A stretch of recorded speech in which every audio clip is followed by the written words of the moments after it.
불안하고는 상관없고요.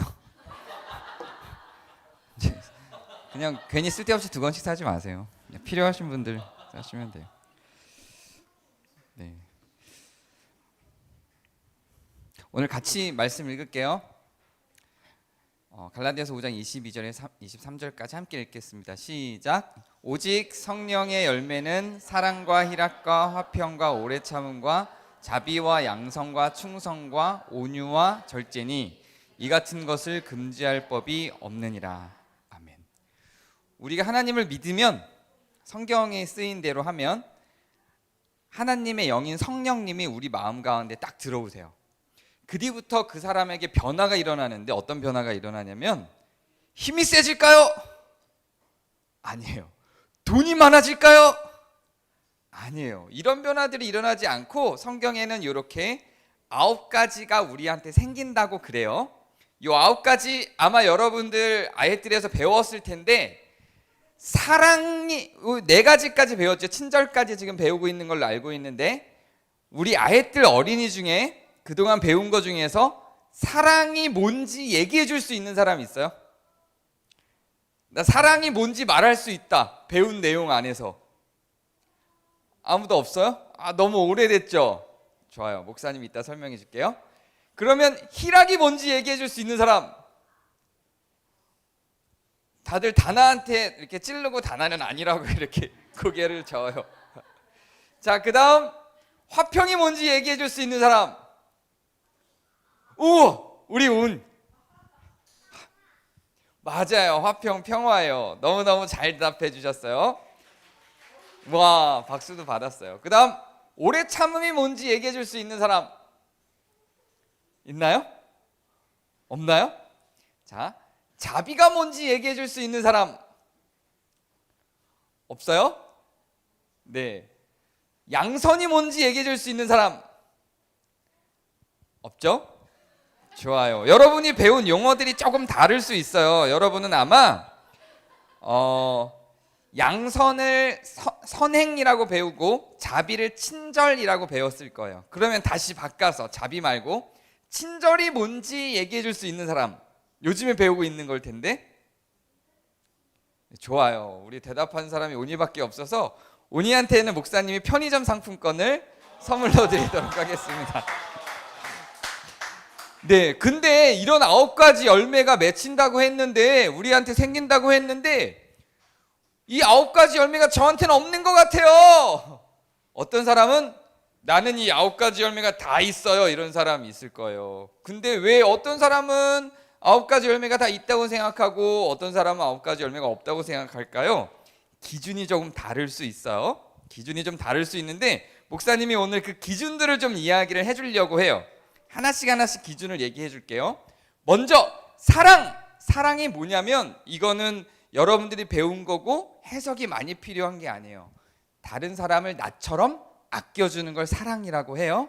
다른 사람을 나처럼 여기는 걸 사랑이라고 해요. 성경적인 정의에서는 그래요. 자, 다른 사람을 나처럼 여기는 걸 사랑이라고 하는데, 어떻게 다른 사람을 나처럼 여길 수가 있어요? 그리고 기준도 없어요. 누구까지를 나처럼 여겨야 하나요? 이 기준도 없어요. 그래서 이 세상 모든 사람들을 나처럼 여겨야 하는 건지, 엄마 아빠만 나처럼 여기면 되는 건지, 우리 가족까지를 나처럼 여기면 되는 건지, 이런 기준은 여러분이 정하는 거예요. 여러분 마음에 있는 성령님이 인도하시는 대로, 안내하시는 대로 여러분이 정해요. 근데 그 사랑하는 정도도, 그 사람을 나처럼 여기는 사랑의 정도도 기준을 정하기가 애매해요. 나는 요만큼 사랑하는 거는 같은데, 이게 기준이라면 이쪽이 사랑하지 못하는 거고 이쪽이 사랑하는 거라면, 나는 요만큼은 사랑하는 것 같은데 성경은 마치 이만큼 사랑해야 되는 것처럼 우리는 생각할 수도 있죠. 그래서 기준을 일단 이렇게 잡는 거예요. 사랑의 열매가 맺었다는 건, 오늘은 여기였는데 내일은 이만큼 가요. 내일 모레는 이만큼 가요. 1년 뒤에 보니까 이만큼 왔어요. 10년 뒤에 보니까 이만큼 왔어요. 이거를 사랑의 열매라 그래요.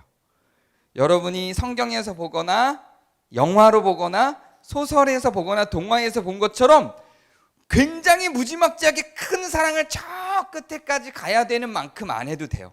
오늘보다 1년 뒤에 요만큼 갈 수 있으면 그걸 사랑의 열매라고 해요. 나머지도 다 마찬가지예요. 기쁨도 마찬가지예요. 여기는 희락이라고 써 있는데 기쁨이라고 하는 거예요. 이 기쁨도, 기쁨의 반대말이 뭔지 아는 사람? 기쁨의 반대말이 뭘까요? 네. 뿜기. 와, 재치 있어. 뿜기. 그러네요. 실제로 기쁨의 반대 의미는 뭘까요? 네. 은호. 어떤 거요? 슬픔. 비슷해요. 다나. 절망. 절망은 희망의 반대말이죠. 슬픔도 기쁨하고 좀 반대말이 될 수는 있을 것 같은데 슬픔도 좀 애매해요. 성경이 말하고 있는 기쁨의 반대말은, 자, 이게 제일 적절한 표현인데요. 짜증이에요. 짜증. 기쁨을 이 원어로 적어 있는 걸 보면 카라라고 하는데요. 이 카라의 반대말이 리페라고 정해져 있어요. 근데 그 리페라는 말이 일종의 짜증 같은 거예요. 슬픔하고는 좀 다르죠. 싫어함이에요. 싫어함. 그래서 오늘은 짜증만 막 내고 이러고 있었는데 내일은 좀 기쁘고 1년 뒤에는 조금 더 기쁘고 이렇게 조금씩 가는 걸 열매 맺는다고 하는 거예요. 평화도 마찬가지예요. 우리는 어떻게 사람들하고 다 동일한 평화를 만들어갈 수 있을까요? 그럴 수 없어요. 목사님하고 전도사님은 싸울까요? 안 싸울까요? 어떻게 알았어요? 보여준 적도 없는데. 신기하네? 우리 집을 관찰하나? 싸워요. 근데 10년 전보다 덜 싸워요. 1년 전보다 덜 싸워요.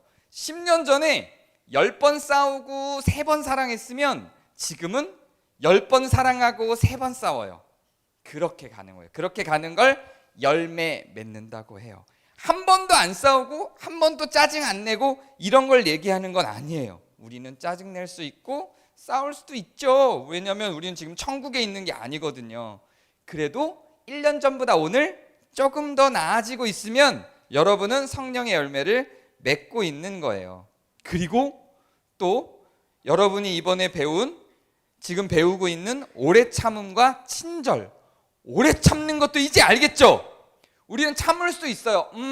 네가 나한테 그렇게 짜증을 냈어? 동생이, 언니가 나한테 짜증을 냈어? 그러면 1년 전에는 한 번도 못 참고 맨날 싸웠는데 이번에 오늘 한 번 참았어. 내일은 한 번 같이 짜증을 낼 수도 있어요. 근데 내일 모레는 또 참았어. 이렇게 가는 걸 열매 맺는다고 해요. 열매를 매일매일 매순간 다 맺을 수는 없어요. 그리고 여기서 하나하나 필요한 것들을 얘기해주면 양선이라고 되어 있는 건 선행하는 거예요. 옛날에 목사님이 학교 다닐 때는 도덕 시간에, 윤리 시간에 선행하는 걸 학교에서도 배웠어요. 근데 요즘에 선행하는 거 가르쳐요, 학교에서? 어때요? 목사님 학교를 안 다녀봐서 모르겠어요, 요즘에도 선행하라고 가르치나요? 잘 안 가르치죠? 고개를 절레절레 흔들어요, 우리 학생들이, 어린이들이. 요즘엔 잘 안 가르쳐요. 그래서 교회에서 가르쳐야 돼요. 선행도 하나님이 우리 마음 가운데 있을 때 나타나는 열매예요. 마찬가지예요. 우리는 하루 종일 계속 선행할 수 없어요. 길거리에 불쌍한 거지가 있을 수도 있고, 우리가 지하철에 있을 때 할아버지가 들어올 수도 있어요. 10번 그런 일을 겪으면 10번 다 자리를 비켜드리고 길거리에 있는 거지를 도와줄 수 있는 건 아니에요. 우리 주머니에 돈이 없을 수도 있고요. 그리고 오늘 내가 너무너무 피곤해서 잠들어 버릴 수도 있어요. 그럴 때도 있지만 또 자리를 비켜드릴 수 있을 때도 있는 거고, 또 도와줄 수 있는 돈이 나에게 있을 때도 있는 거예요. 그래서 선행도 매번 할 수는 없지만 1년 전에, 작년에는 한 번도 안 했는데 올해 한 번 했다, 내년에는 2번 했다, 이렇게 해도 열매를 맺어가고 있는 거예요. 그리고 여기에는 충성이라고 되어 있는데요, 요거 번역 바꿔야 돼요. 원래 성경이 잘못 쓰였어요, 한국어 성경이. 요즘에 나오는 성경에는 뭐라고 되어 있냐면 신실함이라고 되어 있어요.